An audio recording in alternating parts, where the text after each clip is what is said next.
Ya, alhamdulillahnya Dokter Yuda juga sangat mudah komunikasi, mudah dihubungi, dan beliau terbuka menyampaikan saran-saran dan sangat mendengarkan keluhan dari kami. Jadi beliau langsung memberikan solusi. Alhamdulillah, jadi ada yang bisa diikuti panduan-panduan dari beliau, kita nggak bingung.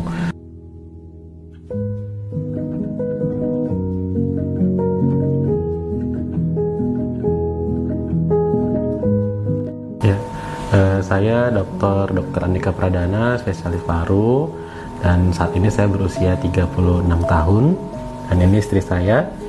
Saya Dr. Fitri Nurmalini, spesialis gizi klinik, usianya 35 tahun. Nah, kami beralamat di Jalan Sunggal di Kota Medan. Nanti bulan 8 nanti ini genaplah 6 tahun. Babynya menanti, ini pas dia mau 6 tahun ini kan udah melahirkan ya, udah ada alhamdulillah. Jadi kita udah menanti anak ini udah kurang lebih 5 tahun. HFC karena memang saya juga kenal dengan Dr. Yuda, beliau senior di angkatan saya, dan banyak komunikasi dengan beliau. Dia menjelaskan fasilitas dan program-program yang tersedia di HFC, dan kita diarahkan ke sana, dan alhamdulillah rezeki cocok dengan Dr. Yuda, dan alhamdulillah berhasil. Tahun 2022 akhir kita melakukan percobaan untuk usaha kehamilan dengan inseminasi,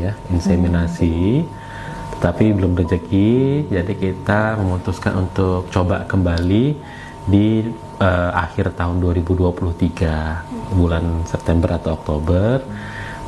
Kemudian nyoba IVF ya. Coba yang kedua itu IVF yang pertama itu juga belum rezeki, dan akhirnya kumpulin semangat lagi, nunggu istrinya siap, mentalnya bangkit kembali, dan bismillah kita memutuskan untuk coba lagi di pertengahan 2024 di Agustus 2024, dan alhamdulillah September 2024 dites, pemeriksaan segala macam menyatakan positif. Alhamdulillah, yang ditunggu-tunggu hadir, rezeki.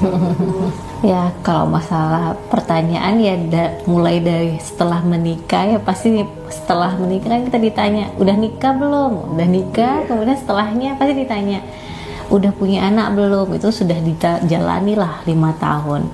Ya di awal-awal biasa aja, sampai akhirnya mungkin mulai insecure, kenapa ya? Kita udah berusaha untuk berobat, ya tapi memang kata Allah belum rezeki ya. Kita usaha itu sabar dan tetap berusaha. Dan alhamdulillah dia hadir di saat yang tepat gitu. Ya pasti ditanyain ya kan. Cuman namanya juga kita juga bukan nggak usaha, kan udah usaha. Terus sebelumnya juga, sebelum ke Dokter Yuda juga udah ada ke dokter kandungan lainnya. Ternyata ya hasilnya bagus-bagus aja, tetapi memang belum rezeki. Ya sudah, doa lagi. Nah, mungkin jalan rezekinya diketemukan dengan Dokter Yuda gitu. Di awal pada saat pertama-tama kali baru embrio transfer itu masih oke lah, enak, makan enak. Kita kan suruh minimal aktivitas ya.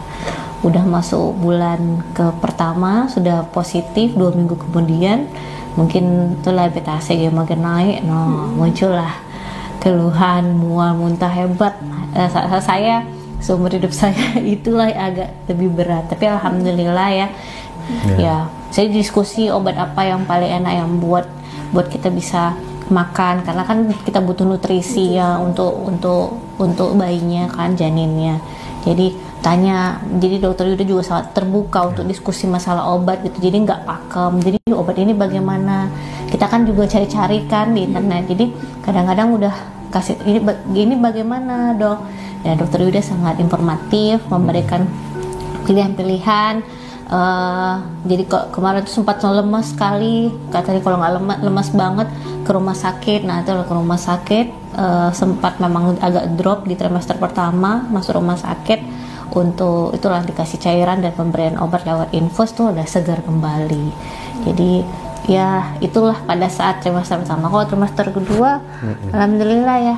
Ya alhamdulillahnya Dokter Yuda juga sangat mudah komunikasi, mudah dihubungi, dan beliau terbuka menyampaikan saran-saran dan sangat mendengarkan keluhan dari kami, jadi beliau langsung memberikan solusi. Alhamdulillah, jadi ada yang bisa diikuti panduan-panduan dari beliau, kita nggak bingung.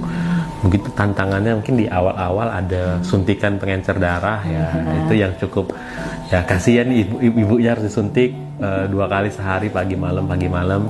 Tapi memang itu yang dijelaskan oleh Dr. Yuda, ini salah satu pengobatan yang dibutuhkan, dan kita coba jalani, alhamdulillah ya bisa terlewati dengan mudah dan lancar. Paling trimester pertama sih ya agak berat, itu kan obat-obatan banyak, suntikan lagi. Iya, saya kurang ingat, tapi ratusan deh, nggak ratusan, tapi nggak sampai ribuan. Cukup tinggi ya. Ya, jadi sudah pede, alhamdulillah pada saat itu udah keluar sangat udah seperti 90% yakin lah Dokter Yuda ini insya Allah hamil, karena kan setelah beta C gitu baru untuk membuktikannya kan harus di USG dulu ya. Walaupun saya nggak mendengar pertama kali, pada saat saya memulai USG saya sudah sangat terharu, akhirnya saya sampai di step ini gitu, sangat bahagia ya. Di awal operasi itu rasa syukur akhirnya sampai di sini, berdoalah supaya anak ini dilahirkan sempurna, tidak ada kekurangan satu apapun. Nah, tapi saya tidur pada saat itu ya. Ini suami saya yang tahu pada saat dikeluarkan bagaimana kondisinya, bagaimana. Ya, rasanya udah nggak bisa dikatakan lagi ya, udah pasti syukurnya luar biasa. Alhamdulillah bayi lahir dalam kondisi sehat, menangis kuat. Cukup bulan, berat badannya pun ideal, jadi sangat-sangat bersyukur luar biasa. Orang tua, keluarga, mertua dan semua berkumpul juga, semuanya udah ditunggu-tunggu kan, cucu yang ditunggu-tunggu, anak yang ditunggu-tunggu, jadi semua bersyukur alhamdulillah. Membatasi aktivitas supaya jangan terlalu kecapean, terlalu lelah, supaya cukup istirahat. Anjuran multivitamin ada diberikan Dr. Yuda. Multivitamin yang bisa memacu daya tahan tubuh, imunitas supaya kondisi fit. Begitu juga untuk ibu. Nah, dan alhamdulillah Dr. Yuda juga sangat komunikatif. Jadi ada beberapa kali kondisi ibu sedang drop, kita dianjurkan oleh Dr. Yuda tunda ya embrio transfer. Pada saat itu ya pola hidup sehat itu memang sangat penting ya. Jadi memang dipersiapkan. Terus benar kata suami saya, karena kami punya pengalaman kegagalan di IVF pertama, jadi Dr. Yuda tuh lebih hati-hati untuk melihat peluang keberhasilan yang kedua. Jadi pertama kali mau di embrio transfer, pemeriksaan terakhir nih, besok rencananya mau embrio transfer. Cuman gara-gara saya bilang kok saya agak meriang ya, terus saya bilang kalau meriang kita tunda ya, takut nanti gagal kan, karena mungkin ada proses inflamasi dalam tubuh ya. Sedikit kenapa enggak ya, ada sedihnya juga ya, tapi itu ya semua itu memang ya Allah rancang lah supaya kapan kamu berrezeki di situ waktunya gitu ya udah. Dan lebih menjaga, Dokter Yuda pun akhirnya mengantisipasi ya, memang ada beberapa obat tambahan supaya ini kemungkinan ada, saya nggak tahu ininya ya, tapi ada yang ditambah obatnya sampai akhirnya pada saat mau program memang kita dalam keadaan prima.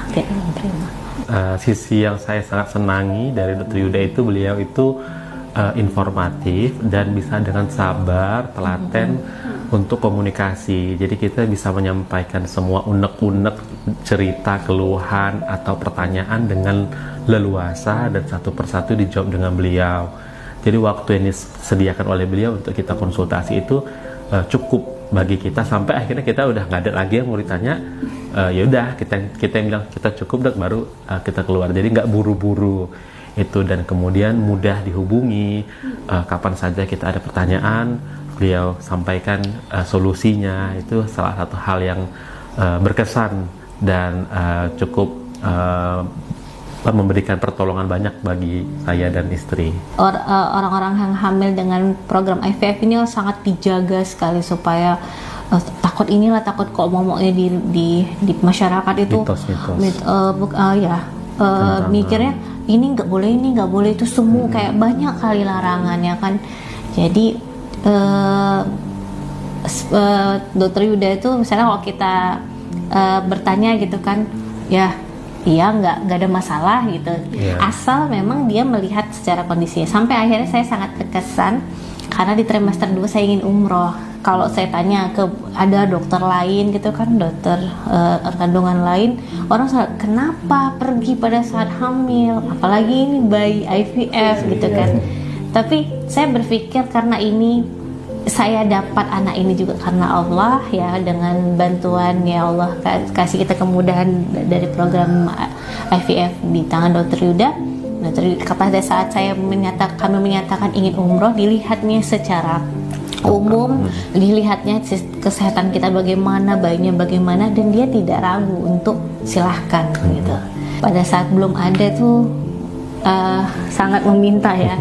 Pada saat kita ada rezeki dan anaknya ini juga dalam keadaan sehat, saya ingin membawanya ke sana untuk berterima kasih, ya Allah jaga lagi. Tapi alhamdulillah Dr. Yuda mengizinkan, memberikan surat itu, diberi kemudahan di sana, alhamdulillah semua lancar.